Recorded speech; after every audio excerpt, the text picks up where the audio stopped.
ये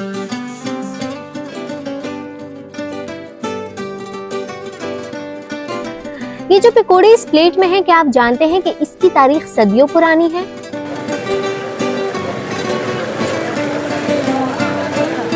कहानी शुरू होती है 16वीं सदी से, जब पुर्तगाली समंदर के रास्ते हिंदुस्तानी साहिलों पर आए तो वो ऐसे खानों की तलाश में थे जो ज्यादा दिनों तक खराब ना हो।